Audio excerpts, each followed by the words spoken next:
Hello and welcome to number 13 in the Child Study Press series on Chinese Australian history. Today we're introducing the idea of Chinese opera in Australia. And this will be puzzling to many people because people don't realise, I think, to what extent Chinese opera was up and down the east coast of Australia, Victoria, New South Wales and Queensland in particular, right throughout the late 19th century and into the early 20th century. And this is an interesting topic because it kind of picks at the stereotypes of Chinese people as gold miners and market gardeners. And here they are importing opera companies, listening to opera, and of course even domestically generating opera companies and opera performances that were not only very common and toured around various places, but were very often patronised and encouraged to be patronised by Europeans as well. And so here we're going to have our discussion by our usual AI bots. They do give us an interesting insight into this based on a chapter that I wrote for a book, which I'll give you more details of at the end of our discussion. I hope you enjoy. Sometimes you think you've got a reasonable handle on history, and then, well, something pops up that just makes you reconsider. Happens all the time. Yeah, like this. Back in 1906, in Sydney, a Chinese gentleman, Yip Foon, actually died while watching a Chinese opera. Wow. Not from an accident or anything, but apparently from the sheer, emotional force of the performance. That's incredible, especially considering the stereotypes back then. Exactly. This was right when many Europeans had this, well, frankly, dismissive idea that Chinese people were sort of emotionless. It completely challenges that. He really throws a wrench in that stereotype, doesn't it? It certainly does.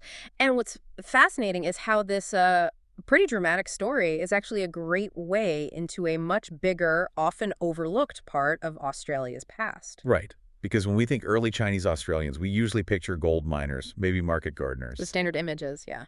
But our listener today specifically asked us to, dig into some of those lesser-known histories. And that led us straight here to this deep dive on Chinese opera in colonial Australia. It's all based on this fantastic, really detailed chapter we've been looking at. Exactly. So our mission today is to really unpack this, using the source material to uncover just how widespread and frankly significant Chinese opera was in Australia, from, say, the 1850s up to the early 1900s. Yeah, we want to get beyond those familiar stories of miners and farmers, reveal this whole vibrant cultural scene, and maybe challenge a few assumptions along the way. Okay, so first things first. What exactly are we talking about when we say Chinese opera in this specific historical context?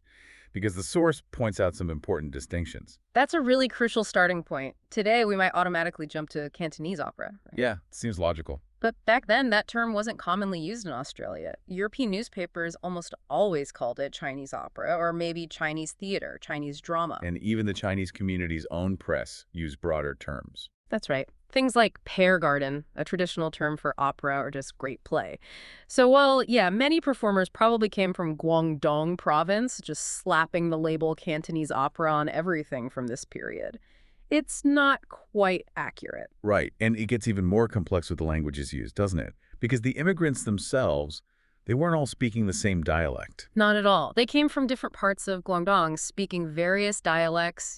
Some weren't even mutually intelligible. Like the Yip speakers in the goldfields. Exactly, the 4 districts people. Their dialects were quite different from what we'd call standard Cantonese now. And interestingly, it's quite likely the operas themselves were often performed in Southern Mandarin. Southern Mandarin. Why that? Well, it was seen as a more prestigious language, kind of a lingua franca for theater across different regions in China. Think of it like English speakers enjoying Italian opera. Okay, you don't need to understand every word to appreciate the artistry. Precisely. The emotion, the spectacle that comes across. That's a really helpful analogy. And what about the troops themselves? Where did they come from? Not always straight from home, apparently. No, the source suggests it was more complicated. Some might have been sponsored initially by Chinese officials posted far from home who wanted familiar entertainment. Okay. And then those troops could have extended their tours, heading to places like Australia where there were large Chinese communities. Makes sense. There's even one report from Brisbane mentioning a company claiming to be from Pekin, Beijing. though proving that is tricky. So it highlights how fluid the whole scene was back then, before things got more standardized. Exactly. So it wasn't quite European opera and not exactly modern Cantonese opera either. What defined these performances for the audiences here? Good question. What were the key differences compared to, say, European opera? Well, the artistic focus was different. 19th century European opera really emphasized, vocal technique, big elaborate sets, realistic props. Chinese opera, on the other hand, was all about conveying emotion through highly stylized gestures, complex movements, that incredible face paint. Ah, the makeup. Props were often minimal, symbolic, and acrobatics were a huge part of it. Europeans were consistently impressed by the acrobatics. Yeah, the source mentions ads sometimes highlighting Chinese dancing, war fighting, somersault throwing. Almost like billing the highlights reel. Exactly. Presumably to draw in a wider audience. There's that great example from Ballarat, a Chinese theater tent charging the same ticket prices as a visiting Italian opera company. Which tells you something about the perceived value, doesn't it? It does. Why do you think those acrobatics had such cross-cultural appeal? Well, I think it's the visual spectacle, isn't it? It transcends language. The sheer skill, the athleticism, you don't need cultural context to see that's impressive. True, it's an immediate connection point. Even if the subtleties of the story were lost on many Europeans. Which kind of brings us to where these performances first started cropping up, especially on the goldfields. Ah, yes, the goldfields, the classic setting. When do we first see signs of theater there? The very, very first mention is actually Melbourne, 1851. A Chinese acrobat apparently drew massive crowds. Just one acrobat. Seemed so initially. But then, mid-1850s, things pick up on the goldfields proper. Ballarat seems to have been a real hub. Okay. By late 1856, there's a reference to a corps dramatique, a dramatic troupe of 60 or 70 people. 60 or 70, that's huge for that time and place. It suggests a pretty serious operation, doesn't it? Almost a self-contained touring company. And what's really interesting is the hint that maybe not all of them were fresh off the boat. Some might have already been living there. Exactly. One observer actually called them fellow colonists. Fellow colonists. Which strongly implies some performers were part of the local scene already. And the source raises a fascinating possibility. Some might have been actors who fled China after the Taiping Rebellion. Why? What was the connection? An opera company in Guangdong had backed the rebels, apparently, and faced persecution when the rebellion failed. So some actors might have ended up in Australia as refugees. Wow. It just shows the diversity of experiences within that early Chinese community, not just miners. Absolutely. They brought skills, histories, everything with them. So after Ballarat, did these shows start spreading to other gold towns? Yes, definitely. By 1858, we see reports of Chinese entertainments in Castlemaine and more Chinese theatricals back in Ballarat. Okay. And crucially, in Bendigo that same year, the Bendigo Advertiser uses the term Chinese operatic drama for the first time we know of. The first use of opera specifically. Seems so. And the Castlemaine report mentions plans to tour, so it could easily have been the same company making the rounds. Makes sense. But there's also evidence suggesting more permanent companies might have set up in both Ballarat and Bendigo. Really? Standing companies, what does that suggest? It suggests a pretty consistent audience, right? Enough demand within those Chinese communities to keep a company going long term. Definitely. And it wasn't just Chinese initiatives, was it? I remember reading about a European entrepreneur getting involved. Yes. James Ellis. In 1860, this British guy, known for his pleasure gardens in Melbourne, Right. he brought a company to Beechworth, claimed they'd performed for the Emperor of China, bit of marketing there, perhaps. Probably. And he cleverly billed the shows as burlesque and extravaganza. Trying to appeal to European tastes. Exactly. Make it sound less like serious, potentially inaccessible opera. Seems it worked, for a while at least. Shows that entrepreneurial spirit crossing cultures. And then there's that slightly odd story from Burnt Creek. Gives us a glimpse of the authorities trying to figure it all out. What happened there? That's a great anecdote. 1861, something advertised as a Chinese circus gets shut down on a Sunday. No license. Okay, a circus. Well, that's what they called it. But the description, 15 actors in costume, including an emperor, a lady, sounds an awful lot like opera, doesn't it? Absolutely. Not your typical circus act. And the defense in court argued these were just, curious customs, maybe even a religious representation. Trying to explain it away. Pretty much. Shows the massive cultural gap. The magistrate wasn't buying it, though, still issued a fine. So it highlights how colonial authorities kind of lumped things together, applying their own rules without really understanding. Exactly. Okay, so moving away from the goldfields, the story shifts towards the cities and also into rural New South Wales. When does opera start getting a foothold in places like Melbourne and Sydney? Right, the urban centers. Well, Melbourne saw its first reported performance in 1860, but it seems like a one-off. Things became more regular from 1872 in a tent set up on Burke Street. A tent on Burke Street. Yep. The Illustrated Australian News even did a picture of the troupe.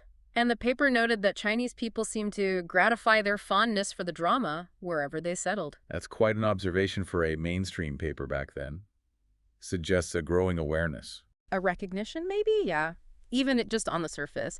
And we get this amazing sort of backstage view from some Ballarat police court records. Police records, what do they show? Incredibly detailed stuff. Performers suing a manager for unpaid wages.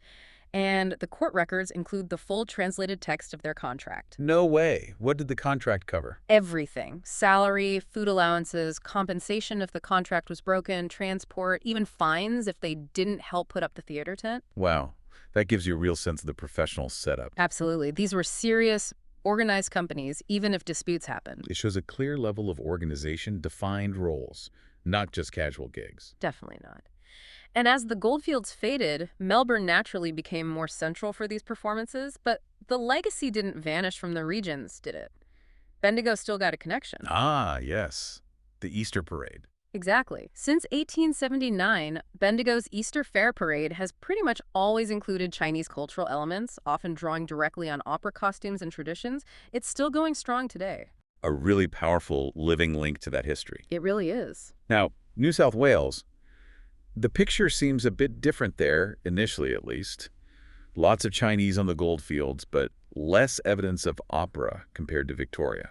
Yeah, it's a bit of a puzzle. The source offers a few ideas. Maybe the NSW goldfields were just too spread out, making touring harder. Could be. Or maybe records just haven't survived or haven't been found and digitized yet. There's always that possibility. True.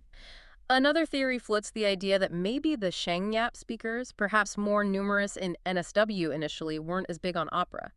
Though that's complicated because Sydney later becomes a major center, despite a Shangyap majority. So maybe other factors. Possibly the presence of wealthier merchants in Sydney. In China, they often sponsored private opera shows. That might explain why it flourished later in Sydney. Ah, private performances, like those Sunday shows in Wexford Street before it was demolished. Exactly. Hints at a tradition that maybe wasn't always public or commercial initially. Right. So when did Sydney get its first public opera performance? That seems to be 1881. Organized by an American theatrical agent, J.E. Fulton. An American. Yeah. Interesting. Yeah. He brought over the Hong Kong Chinese Orchestra and Opera Company, performed at the Sydney Mechanics Institute. And his goal was? Explicitly educational, apparently, to show Sydneysiders what Chinese entertainment was like. He even offered these wild prizes of furniture diamond rings to get people in. Trying to create a buzz. What does the American involvement suggest? Well, it suggests someone saw a potential market, right? Beyond just the Chinese community, an entrepreneurial angle. Makes sense. Yeah. And after that, was there a regular presence? Seems there was a gap. But then in 1893, a local Chinese merchant, Samuel Sarson, started managing a company, initially called the Cantong Chinese Opera Company. Okay. They performed pretty regularly for several years, mostly at the Protestant Hall. And there's that great story about the politician George Reed. Oh, yeah. What happened? He was scheduled to give a speech there, but the opera company was running long and flat out refused to cut their performance short for him. Huh. They weren't budging, even for a major politician. Shows they took their art seriously, right? Gave it precedence. Definitely. And it wasn't just commercial shows, right? There were big community events, too. Absolutely. Like the opening of the Sti Yap Temple in Glebe, 1899. Huge performance, apparently. Loads of different acts put on by various community groups. And women attended. Yes, significant numbers of women in the audience, and they even arranged special transport for them. Really highlights opera's role in big community celebrations. So Sydney had a solid run for a while, but like elsewhere, it eventually tailed off. Yeah, after 1900, the reports get more intermittent. We see mentions of the Liao Tian band troupe at the Empire Theater, another called Look Yi Hing. And the merchant broadcasting music. Yeah, that lovely image from 1905, broadcasting opera from his window in Chinatown. But then, sadly, Yip Foon's death in 1906, which we started with. Right. And the last reported show from this early period seems to be 1908 at the Gaiety Theatre for the opening of the Chinese Masonic Society. And NSW wasn't just Sydney. Opera reached rural towns, too. It did. In the 1890s, early 1900s, places like Armadale, Newcastle, Bathurst, Inverell. Armadale had a well-documented season, didn't it? Yeah, 1894. Gives us great insights. Negotiating hall rental fees, dealing with travel delays from bad weather. The practical realities of touring. Exactly. And managing disruptive larrikins in the European audience sometimes. But interestingly, while European interests might fade after the novelty wore off, The Chinese community kept coming. yeah, they attended consistently and seemed to have a much closer relationship with the performers. They knew them. What does that difference tell us? Suggests for the Chinese community it was more than novelty. It was connection, culture, community. For Europeans, maybe curiosity didn't always translate into deeper appreciation. Makes sense. Okay, let's head north. Queensland. The source says not much on the early goldfields there. Seems not. The Queensland gold rushes were shorter lived than Victoria's, which probably explains it. The first reported company in Queensland is Buyu Tin in 1894. Buyutan. But getting there wasn't straightforward. Their trip from Sydney to Brisbane was held up for quite a while because of Queensland's anti-Chinese immigration rules. So the politics of the time directly impacted them. Absolutely. It's a stark reminder these cultural exchanges were happening against a backdrop of significant prejudice and restrictions. And their Brisbane debut had unusual sponsors. Very unusual. Patronage from Sydney University and the Brisbane football teams. Bit of an odd couple. Definitely an attempt to broaden the appeal. They even provided explanatory notes for Europeans, but the audience reaction was split lively Europeans, but a more stolidly attentive Chinese majority. And there was that incident in Charters Towers. Yeah, where Chinese audience members got angry at some European youths who were teasing them, shows the different ways people were experiencing it, the different stakes involved. And Buyutan toured quite widely in Queensland. They really did. A big tour of north and far north Queensland, huge distances involved, much tougher geographically than Victoria. Other companies followed Wayang Lok, a fat Chinese opera company, which stayed in Cairns for ages. These northern performances were really linked to the large Chinese populations working in agriculture up there. Right, sugarcane farming. Exactly. So the concentration of shows there suggests opera was maybe even more vital for community connection in those more isolated agricultural areas. Makes sense. And even further afield, Tasmania. What was happening there? Smaller Chinese community in Tassie, but relatively well off, mostly involved in tin mining in the northeast. Okay.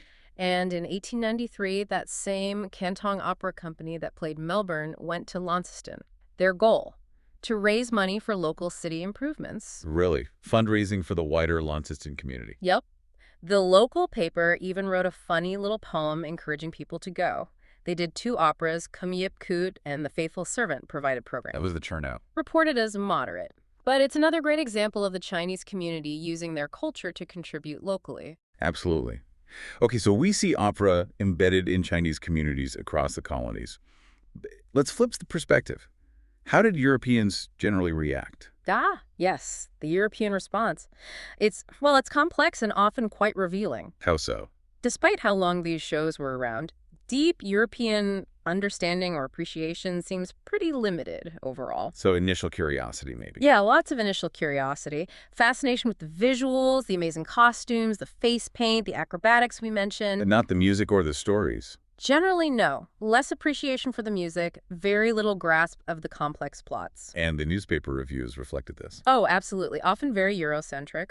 Sometimes quite dismissive, jokey, even condescending. Though you have to remember the newspaper style back then. True, that satirical tone was common. But the cultural bias is definitely there. A real sense of emotional distance, always comparing it to European theater, and usually finding it wanting by those standards. So confusion, maybe culture shock. Definitely. You see reports mentioning confusion, finding the music jarring, monotonous screeching as a common theme. Although sometimes a reviewer might offer a slightly more thoughtful comment, or even admit they enjoyed it almost despite themselves. What do those varied reactions tell us about colonial Australia? Highlights the huge cultural gap, right? And the tendency to judge everything by European standards, often missing the point or the different artistic values involved. And this disconnect persisted, even after decades. Seems so. That's a key takeaway. Even in the early 1900s, reports suggest many Europeans still found it all baffling. That story about dogs howling outside the theater in Charter's towers. While Europeans were peeking through keyholes. Exactly. It kind of sums it up. Long exposure, but not much real cultural familiarization for many. But despite that often lukewarm reception to the art itself, opera played another really important role: benefit performances. Yes, that's crucial. Using opera shows to raise money for local hospitals and charities was quite common. So engaging with the wider community that way? Definitely. And these events often drew non-Chinese audiences and raised quite significant amounts of money in towns across Victoria, NSW, Queensland, Tasmania. It's clear evidence of contributing back to the broader society. It really challenges any narrative of isolation. And Bendigo's Easter Parade is the ultimate example of that ongoing engagement. Absolutely. Since 1879, that annual participation with the costumes, the opera elements, raising funds, it's such a visible and enduring legacy. But by the 20th century, things did seem to decline. Why was that? Probably several things coming together. Other entertainment options becoming available, maybe cheaper ones. Like what? Well, the source mentions the rise of locally written Chinese language plays focusing on more contemporary issues relevant to life in Australia. Reflecting their current reality more. Exactly. And maybe a growing interest in English language theater, too. Plus, changes in immigration policies would have affected community sizes and concentrations. We even see a report from Melbourne in 1892 of a play with a modern theme. So tastes were shifting. Seems likely. But there were still efforts to keep the tradition alive, like that Chinese amusement hall in Ballarat. Right. What was the purpose of that? Set up in 1904 specifically for opera performances. And the proceeds went to both the local hospital and helping elderly Chinese community members return to China. Wow. Multiple aims there. And you still had free performances for special events like temple openings in Sydney in 1904 and wealthy individuals or groups commissioning private shows. So it still held cultural significance, even if less public. Definitely. That Liao Tian band troupe even had a price list for commission gigs. And the source mentions a later revival, too. Yeah, a noticeable one in the 1940s in Sydney, mostly fundraising for war relief in China. And then from the 1960s onwards, you see local opera companies starting up again, linked to new waves of immigration and renewed interest in heritage. Leading to the familiarity many Australians now have with characters like the Monkey King. Exactly. Okay, let's quickly touch on the staging itself. What were the early theaters like on the goldfields? Pretty basic, often. Big round tents, simple stages, dirt floors sometimes. Later, they might use existing town halls or small theaters. European descriptions often stress how simple they were compared to European venues. And the music. We know Europeans often didn't get it. No. The descriptions are vivid, but usually negative from a European perspective. Lots of comments about loud percussion, comparing it to frying pans or boiler factories. Huh. Vocal styles often described unflatteringly, too. But occasionally, you get a reviewer trying to understand its role, or like that Queensland reviewer, Bunny, actually transcribing melodies. That difference in musical appreciation really shows the cultural divide in listening. Absolutely. Our ears are trained by our own culture, and the stagecraft was different, too. How so? Musicians usually sat at the back. Stagehands didn't really hide. They'd adjust costumes, touch up makeup right there on stage. Casually. Yeah, apparently. Accounts of waiters serving tea on stage in Bendigo and Brisbane would have seemed bizarre to Europeans. I bet, but the costumes were always a hit. Almost universally praised. Gorgeous, opulent, magnificent.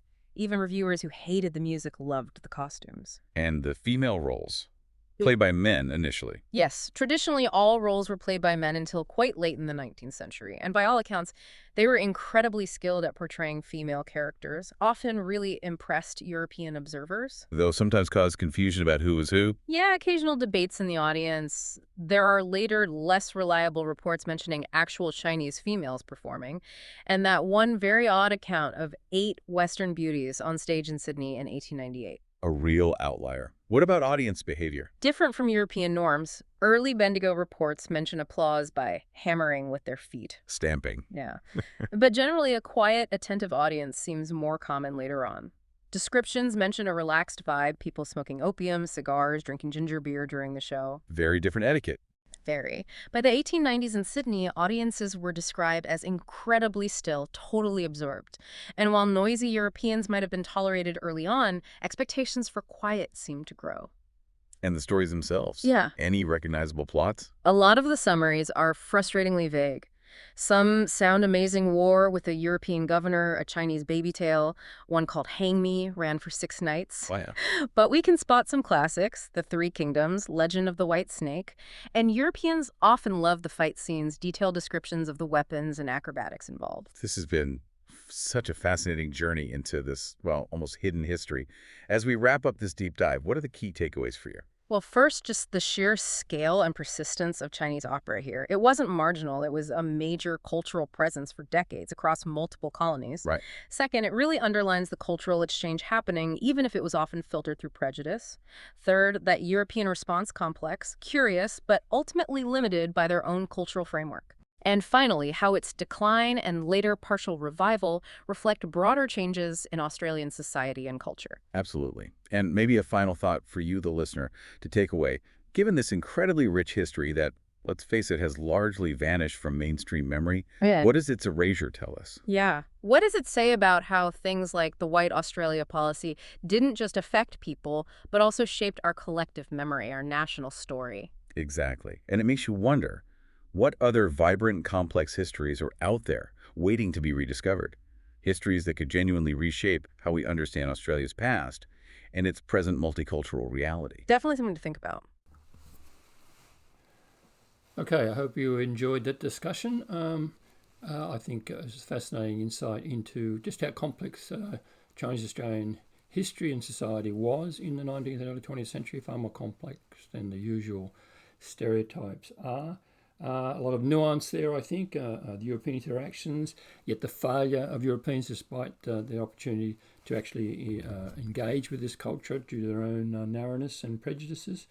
And of course, most importantly, as I often mention in these series, the erasure of this memory as a result of the White Australia policy. And I think this is an important aspect of why Chinese-Australian history is so important, because so much of our history has been lost in a semi-purposeful attempt to create a very narrow kind of society, which of course we are now escaping from.